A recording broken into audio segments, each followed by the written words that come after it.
오늘의 말씀 스바냐 3장 15절부터 17절 말씀입니다.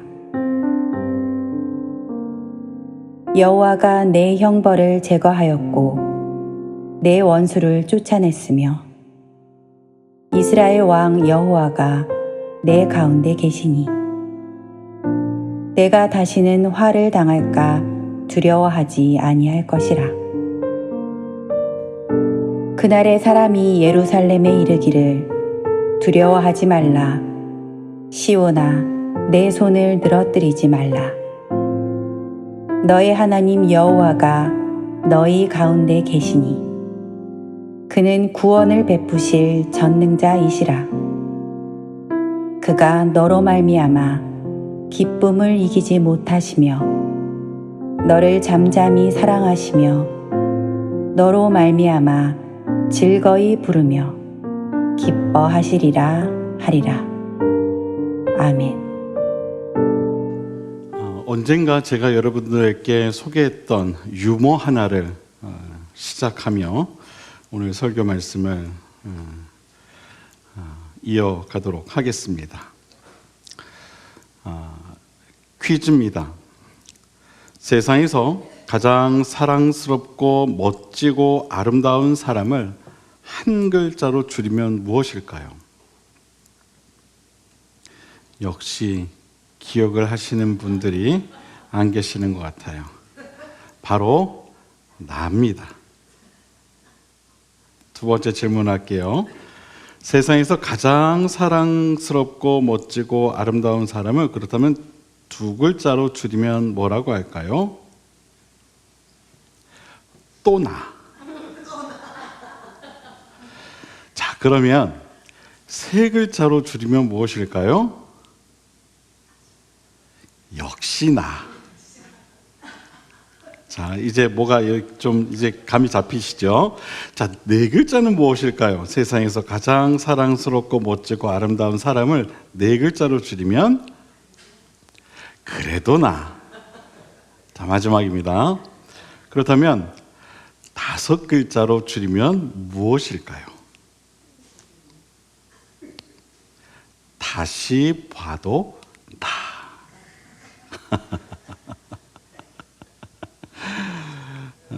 여러분, 우리 그리스도인들은요, 모두가 나는 정말 사랑스럽고 나는 정말 멋지고 나는 참 아름다운 사람이라는 그러한 자부심이 있어야 하는 줄 여러분 꼭 믿으시길 바랍니다. 나는 참 사랑스러워. 나는 참 멋져. 나는 참 아름다운 존재야 라고 말할 수 있는 사람이야말로 진짜 크리스찬이라는 사실을 여러분 꼭 기억하시기를 바랍니다. 이것은 어떤 자기 긍정이나 어떤 최면과는 다른 겁니다. 그렇게 여기라는 것이 아니에요. 우리는 실제로요, 정말 사랑스럽고 또 참으로 멋지고 또 아름다운 존재들이라는 거예요. 실제 그런 존재들이라는 겁니다. 왠 줄 아십니까? 하나님께서 우리를 그렇게 만드시고 또 그렇게 여기시기 때문에 그래요. 하나님께서는 우리를 사랑스럽게 여기시고 또 무엇보다도 멋지게 여기시고 또 우리를 가장 아름답고 가치 있게 여기신다는 겁니다. 이것은 마치 예술가가 자신이 창작한 작품에 대한 애정과 어떤 그 관심을 갖는 것과 같은 그런 이치입니다. 여러분, 창세기를 한번 보십시오. 하나님께서 세상을 만드시고 다 좋았더라 하시고 마지막으로 인간을 만드시고 어떻게 말씀하세요? 참 좋았더라. 참 좋았더라. 정말 좋았다는 거예요. 하나님이 만드신 인간을 바라보시며 그렇게 말씀하셨다는 것이죠. 이 세상 그 무엇보다도 가장 완벽한 창조물이 바로 인간이었다는 거예요. 하나님 눈에는 그렇게 보였다는 것이죠. 그렇기 때문에 여러분, 우리는 우리 자신을 또한 그렇게 여길 줄 알아야 되는 거예요. 내 자신이 얼마나 사랑스럽고 또 멋지고 아름답고 가치 있는 존재인가를 우리는 깨달을 필요가 있는 것이죠. 그 사실을 깨닫게 될 때에 비로소 우리 안에는요, 끊이지 않는 기쁨과 감사와 찬송의 마음이 우러나오게 되는 것입니다. 슬픔과 괴로움에 빠져 있는 대부분의 사람들이 이 기쁨과 감사와 찬송의 마음이 사라진 이유가 바로 자신이 얼마나 사랑스럽고 또 얼마나 멋지고 아름답고 가치 있는 존재인가에 대한 그 마음을 잃어버렸기 때문입니다. 여러분, 우리는요, 우리의 마음과 생각을 좀 변화시킬 필요가 있어요. 아멘이십니까? 하나님을 믿기 전의 마음과 하나님을 믿은 후의 이 마음은요, 달라야 되는 거예요. 그 경계가 분명해야 된다는 것이죠. 우리의 생각이 달라질 필요가 있다는 거예요. 하나님을 믿은 후에도 여전히 이전과 같은 어떤 공허한 마음과 상처 깊은 마음으로 살아가서는 안 된다는 것이죠. 변화되어야 되는 거예요. 그래서 성경은 우리에게 말하고 있는 겁니다. 우리가 가져야 할 마음에 대해 이렇게 이야기하죠. 기쁘고 즐겁고 감사한 마음이다. 어떠한 상황에서도 기뻐할 수 있는 마음, 어떠한 환경에서도 즐거워할 수 있는 마음, 감사할 줄 아는 그런 마음을 가져야 한다는 것입니다. 아까 봉독해 올린 14절 말씀을 보면 이런 말씀이 나오죠. 시온에 따라 노래할지어다. 이스라엘아 기쁘게 부를지어다. 예루살렘 따라 전심으로 기뻐하며 즐거워할지어다. 아멘. 슬픔 가운데 빠져있는 이스라엘 향해 하나님께서는 이렇게 말씀하고 계신 거예요. 이스라엘아 너희는 전심으로 기뻐하라. 너희는 즐거워하라. 너희는 내 딸이다. 내 아들이다. 너희는 내 백성이다. 그러므로 너희는 기뻐하며 즐거워할지어다. 사랑하는 여러분, 전심으로 기뻐하십시오. 그리고 즐거워하십시오. 하나님이 우리의 하나님이 되십니다. 지난 연회에서 목요일, 금요일 이틀간 연회가 있었죠. 그 연회 때 25명의 전도사님들께서 목사 안수를 받았어요. 나이도 또 성별도 출신도 모두 다른 이 25분의 전도사님들이 각기 이제 하나님의 부르심을 받아 목사로 평생 헌신하며 살아갈 것을 결단하며 이 안수를 받는 자리여서 참 많은 분들이 찾아와 그들의 안수를 축하하고 또 축복해 주었습니다.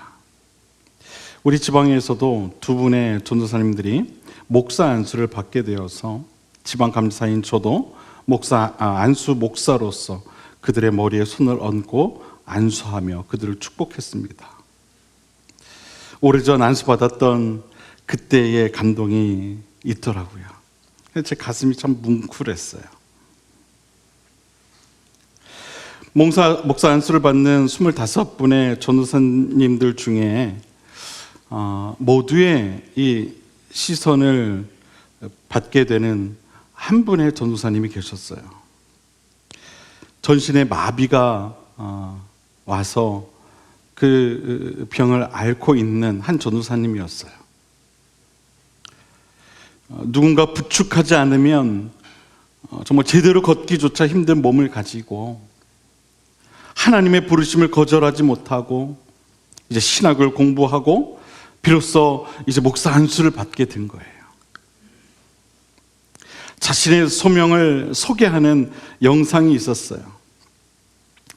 그 영상을 보는데 너무 큰 은혜가 됐어요.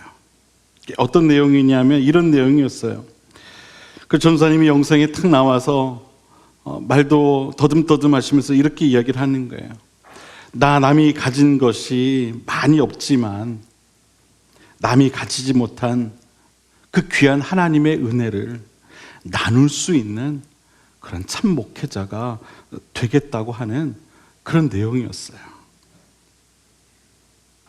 얼마나 감동이 되든지. 그런데 여러분, 그 표정이요, 힘들고 어떤 불편한 그런 얼굴이 아니라 계속해서 웃는 그런 표정과 정말 미소 가득한 얼굴로 그런 고백을 하는 거예요. 주님, 제가 정말 이제 그렇게 살겠습니다. 그게 아니에요. 웃으면서, 하나님, 제가 그런 삶을 살겠습니다. 그 모습이 또 얼마나 은혜가 됐는지 몰라요. 안수를 받으실 때도 앞에 나와서 그 불편한 몸으로 인사를 할 때에도 계속해서 웃으세요. 여러분, 우리는요, 어때요? 조금만 몸이 불편해도 어떡합니까?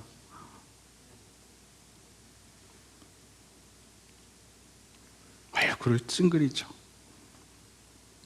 만사가 다 귀찮아지죠.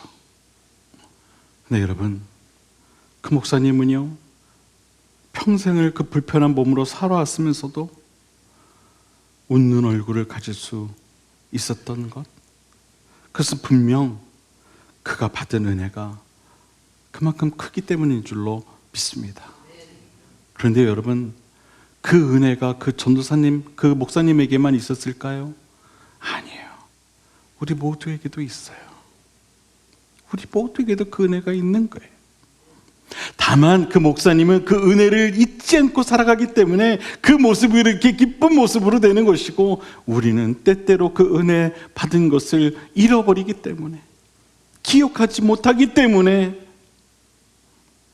표정이 달라지는 것이죠. 여러분, 사도 바울은 하나님을 믿는 모든 신앙인들이 꼭 지켜야 할 마음가짐에 대해 이렇게 이야기하죠. 항상 기뻐하라, 쉬지 말고 기도하라, 범사에 감사하라. 여러분, 이 중에 가장 첫 번째가 뭡니까? 여러분, 항상 기뻐하라는 거예요. 사랑하는 여러분, 항상 기뻐하십시오. 항상 기뻐하십시오.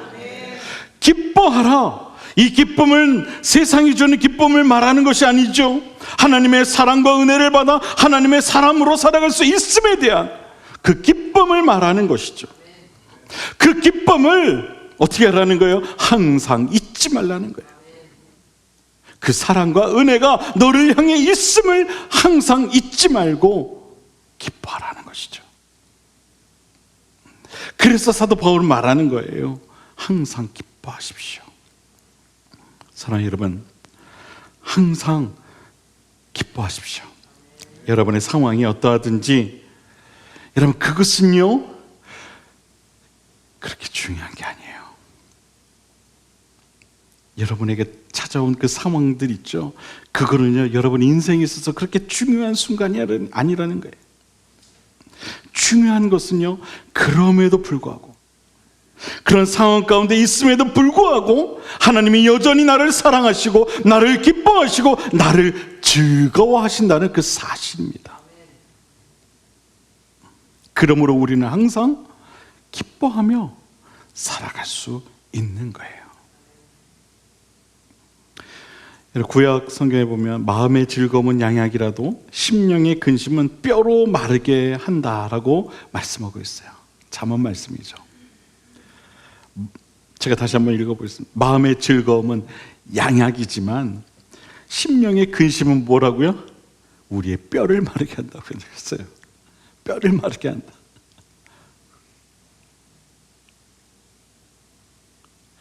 요즘 병원만 가면은 그런 얘기해요. 의사들이 아유, 요즘 스트레스 많으시죠? 몸만 아파서 가면 스트레스 많으시죠? 이게 뭐예요? 근심과 걱정, 염려. 그게 다 의사들 눈에도요, 그게 다 그 모든 병의 원인으로 보이는 거예요. 그런 거예요. 우리 몸이 아픈 것도요, 그런 이유가 많다는 거예요. 심령의 근심, 삶에 대한 두려움, 소망 없음에 대한 공허함, 이 모든 마음들이 내 육신을 짓누르는 거예요. 그럼 즐거울 수가 없는 것이죠. 마음의 기쁨이 사라질 수밖에 없는 것이죠. 여러분, 오늘 본문 당시 이스라엘 백성들도요, 무기력감과 또 실패감에 사로잡혀 있었던 그런 상황이었어요. 이방인들이 이스라엘을 지배하고 있었고, 그 이방인들, 그 자신들이 숭배하던 이방신을 숭배하게 했던 그런 상황이었어요. 그로 인해 이스라엘 땅에는 온갖 이 도덕적 또 종교적 부패로 인한 절망 상태에 빠지게 됐었습니다. 지도자들은 나라를 바로 세우려는 의지보다는 자신들의 유익만을 따지며 희망이 보이지 않는 그런 나라를 만들어 버렸죠. 백성들은 그로 인해 항상 부정적이고 좌절된 생각에 희망이 사라져버린 현실을 그냥 근근히 살아가고 있었습니다. 그런 그들의 모습이 어땠겠어요, 여러분? 여러분, 아침에 아빠가 출근할 때 모습이 어때요? 다 지금의 저처럼 다 어때요? 다 반듯하고, 아 그래, 오늘도 한번 힘차게 시작해보자. 근데 퇴근할 때 모습이 어때요? 아, 오늘도 수고했어. 어깨가 축 처지고 손을 축 늘어뜨리고, 어때요? 그런 모습으로 되죠. 지금 이스라엘 백성들의 모습이 그랬다는 거예요. 희망이 없어요. 삶에 희망이 없어요. 모든 게 다 좌절되고, 그런 상황에 있는 이스라엘 백성들을 향해 하나님께서는 바로 스바냐 선지자를 통해 이런 말씀을 하고 계신 거예요. 너의 손을 늘어뜨리지 말아라. 너의 그 처진 어깨를 어떻게 하라는 거예요? 다시 이렇게 세우라는 거예요. 그리고 뭐라고 얘기합니까? 기쁘게 노래하라. 기쁘게 노래하라. 전심으로 기뻐하라. 그리고 즐거워하라. 내가 너의 하나님이라. 그렇게 말씀하고 있는 거예요. 여러분, 눈에 보여지는 현실이 어둡고 또 답답하고 또 불안하게 그렇게 보여도 그 상황에 매몰되어 어떤 우울한 감정에 사로잡혀서는 안 돼요. 사단은요, 우리로 하여금 그러한 상황들을 통해 우리를 미혹해요. 그리고 우리의 감정을 이용하죠. 현실의 상황을 바라보며 답답하고 어떤 불안한 감정에 사로잡히도록 우리를 미혹합니다. 그게 사단이 하는 역할이에요. 우리 마음에서 기쁨을 빼앗아가죠. 하지만 여러분, 우리는 그런 상황에 매몰되지 않고 언제나 마음을 굳게 하여 믿음의 눈을 크게 떠서 하나님을 바라보며 소망을 품고 살아가야 할 줄로 여러분 꼭 믿으시길 바랍니다. 그러기 위해 우리 마음에 항상 기쁨과 감사와 찬송의 마음이 끊이지 않도록 항상 깨어 있어야 하는 거예요. 현실과 상황이 어려워 보일수록 더욱 하나님 앞에 나와 기쁜 마음으로 찬송해야 하는 거예요. 기쁨과 감사한 마음으로 주님을 찬양함으로 사단이 주는 모든 답답하고 불안하고 우울한 그 부정적인 생각과 감정을 몰아내야 하는 겁니다. 사랑하는 여러분, 요즘 무엇 때문에 여러분의 손이 늘어뜨려져 있으십니까? 무엇 때문에 혹시 근심과 불안에 눌려 있으십니까? 하나님께서 여러분과 함께 하시는 줄 여러분 꼭 믿으시길 바랍니다. 하나님께서 여러분을 지키시고 또 인도해 주시는 줄 여러분 믿으시길 바랍니다. 하나님이 우리에게 주시는 마음은요, 어떤 실패와 두려움과 근심의 마음이 아니라 기쁨과 감사와 또한 승리의 마음인 줄 여러분 꼭 믿으시게 되기를 주님의 이름으로 간절히 축원을 드립니다. 사랑하는 여러분, 항상 기뻐하십시오. 또 즐거워하십시오. 그러한 삶을 살아가십시오. 기쁨과 감사함으로 주님을 찬양하는 그런 삶을 살아가십시오. 우리가 삶이 무력하고 또 공허해지는 이유는요, 우리 마음에 이 하나님의 사랑을 잃어버렸기 때문에 그렇습니다. 그래서 삶이 무기력하고 또 공허해지는 거예요. 그럴 때가 있죠. 때때로 말할 수 없는 어떤 고독 가운데 빨려 들어갈 때가 있어요. 고아처럼 버려지고 아무도 나에게 관심을 갖지 않는 것처럼 그렇게 느껴질 때가 있어요. 그래서 모든 것을 정말 팽개쳐 버리고 싶은 그런 마음에 빠질 때가 있죠. 모든 것이 피곤해지고 또 자존감이 바닥에 떨어질 때가 있어요. 그 이유가 바로 그겁니다.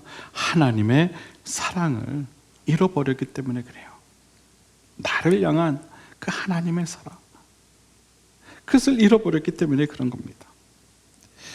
그래서 아무도 나를 사랑하는 이가 없는 것 같고, 또 부부간에도 사랑이 식은 것 같고, 자녀들도 부모님도 나에게 무관심한 것 같을 때가 있는 거예요. 친구도 멀어지는 것 같고 아무도 나를 좋아하지 않는 것 같은 거예요. 그런 생각에 사로잡히게 되면 내 삶이 우울해지고 모든 것이 예전 같지 않아지면서 삶이 힘들어지는 것이죠. 의욕도 열정도 믿음까지도 사라지게 되는 것이죠. 실제는 그렇지 않다는 것을 알지만 이 마음이 그렇게 되는 거예요. 이 마음이. 이유가 무엇일까? 그 이유는 다른 거 아니에요. 내 마음에 하나님의 사랑이 사라졌기 때문에 그런 거예요. 그 사랑을 잃어버렸기 때문이죠. 여러분, 기쁨이 너무 크면은요, 때로는 그 기쁨을 어떻게 주체할 수 없는 그런 때가 있어요.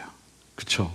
기쁨이 너무 크면 나도 모르게 막 환호가 터져 나오고 막 누군가에게 그 사실을 전혀 모르는 사람인데도 막 그 사실을 막 이야기하고 있고 주체할 수 없는 그런 마음에 빠질 때가 있어요. 사랑의 감정이 너무 클 때도 그렇죠. 세상이 다 내 것 같고 막 그 숨기려고 해도 숨길 수가 없는 그런 감정이 들 때가 있어요.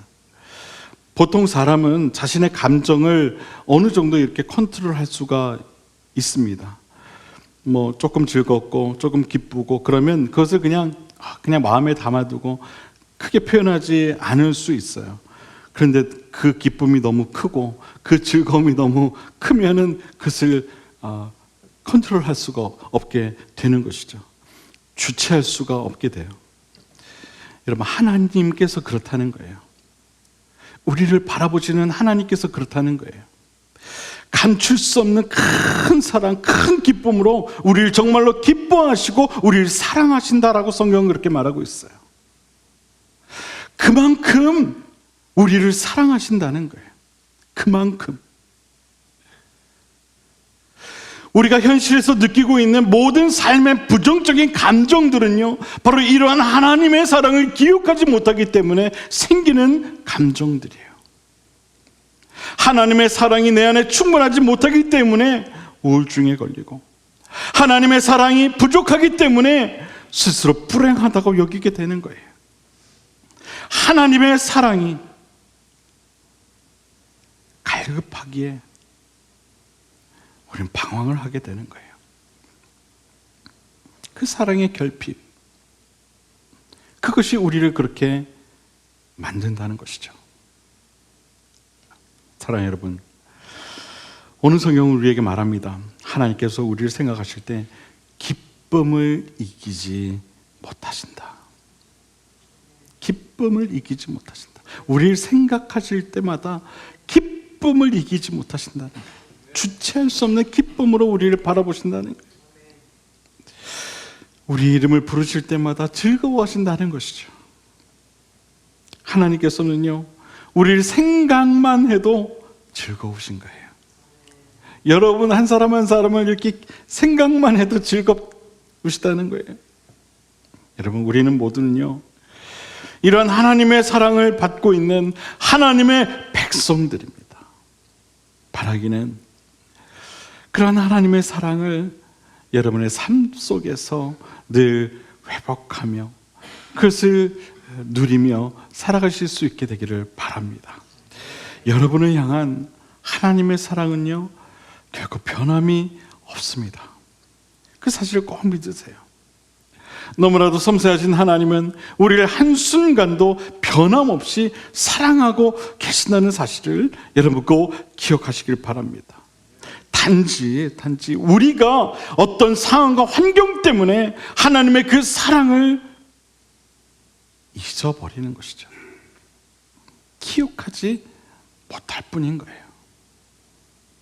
그 상황에 빠져서, 어떤 문제에 빠져서 그 사랑을 잃어버리고 만다는 것이죠.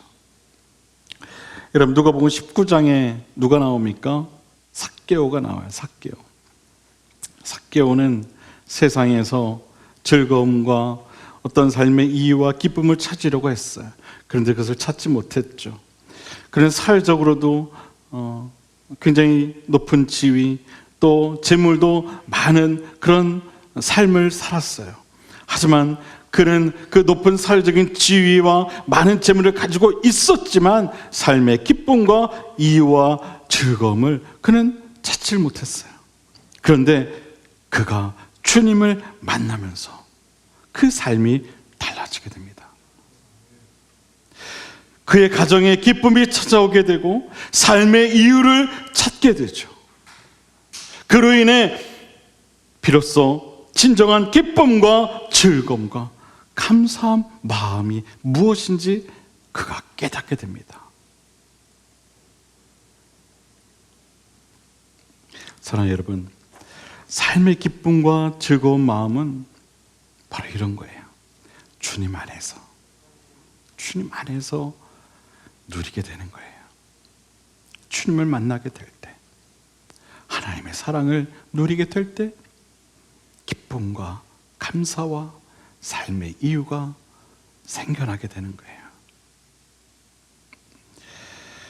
사랑하는 여러분 모두는요, 이미 충분히 하나님께 너무나도 사랑스럽고 소중한 존재들이란 사실을 꼭 기억하실 수 있게 되기를 바랍니다. 이미 충분히 그런 분들이에요, 여러분. 왜 아멘을 안 하세요? 여러분, 그런 분들이세요. 아셨죠? 네. 온 천하보다 소중하고 또 귀한 존재들입니다. 하나님께 견디지 못할 만큼의 큰 기쁨을 드리는 세상 어디에도 없는 참으로 귀한 그런 분들이에요. 이 사실을 우리는 기억해야 돼요. 그리고 기뻐해야 하는 것이죠. 그리고 즐거워해야 하는 거예요. 상황이 어려울 때일수록 하나님의 사랑을 기억하며 더욱 적극적으로 하나님께 감사하며 기뻐해야 하는 겁니다. 우리가 모든 상황과 삶 속에서 즐거워하고 또 기뻐할수록 하나님께서 만족해 하심을 깨닫고 항상 즐거운 마음으로 하나님 앞에 나아가는 그러한 신앙이 되시길 바랍니다. 성경은 말하죠. 하나님이 세상을 이처럼 사랑하사, 하나님이 세상을 이처럼 사랑하사 독생자를 주셨으니. 할렐루야. 예, 아직도 생각이 나네요. 네. 여러분, 하나님이 세상을 어떻게 사랑하셨다고요? 이처럼 사랑했다. 근데 그게 뭐예요? 독생자를 주시기까지 사랑하셨다는 거예요. 하나님은요, 독생자를 주시기까지 우리를 사랑하세요. 이에 대해 로마서 5장 8절에서 사도 바울은 이렇게 고백을 합니다. 우리가 아직 죄인 되었을 때에 그리스도께서 우리를 위하여 죽으심으로 하나님께서 우리에게 대한 자기의 사랑을 확증하셨느니라. 여러분, 우리 신앙은요, 확증하신 하나님의 사랑을 우리 가슴에 새기는 거예요. 지울 수 없도록, 아니 지워지지 않도록 그 확증하신 하나님의 사랑을 우리의 가슴에 새기는 거예요. 머리로 이해하는 것이 아니라 하나님의 사랑이 더 이상 지워지지 않도록 우리 가슴에 새기는 겁니다.